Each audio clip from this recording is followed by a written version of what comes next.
241107 question పై గౌరవ హోంశాఖ మంత్రి గారిని స్పందించవలసిందిగా కోరుతున్నాను.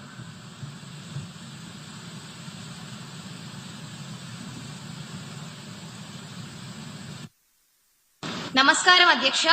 ముందుగా నాకు ఈ ఆపర్చునిటీ కలిగించినందుకు ధన్యవాదాలు తెలుపుతున్నాను.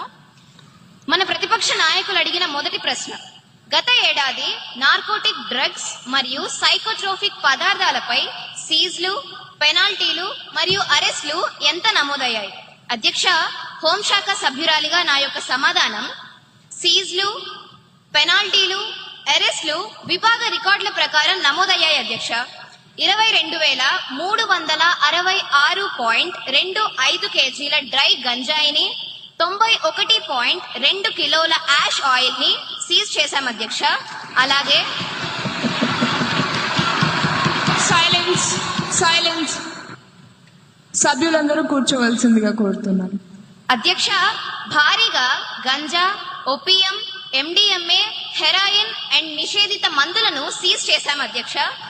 సాధారణ ఏపీ పోలీస్ ఇచ్చిన ఎన్డీపీఎస్ డేటాను చూస్తే 970 మంది అరెస్ట్ అయ్యారు అధ్యక్ష. అలాగే ఈగల్ టీమ్స్ ఇచ్చిన ప్రత్యేక యాక్షన్ డేటాను చూస్తే 5,045 మంది అనుమానితులను అరెస్ట్ చేశాం అధ్యక్ష. అధ్యక్ష, as per NCB data, over 1,09,000 kg of illicit drugs have been seized in major cases between 2020 to May 2025. అధ్యక్ష, రెండవ ప్రశ్న, విద్యా సంస్థల్లో డ్రగ్ వినియోగం నివారించడానికి తీసుకుంటున్న చర్యలు ఏమిటి? అధ్యక్ష, ఈ ప్రశ్నపై నా సమాధానం, విద్యా సంస్థల్లో డ్రగ్ వినియోగం నివారించడానికి అవగాహన కార్యక్రమాలు, పోలీస్ ఎడ్యుకేషన్ సంయుక్త డ్రైవ్లు, యాంటీ డ్రగ్ ప్రచారాలు స్కూల్స్ అండ్ కాలేజెస్ లో నిర్వహిస్తున్నాం అధ్యక్ష. ధన్యవాదాలు అధ్యక్ష.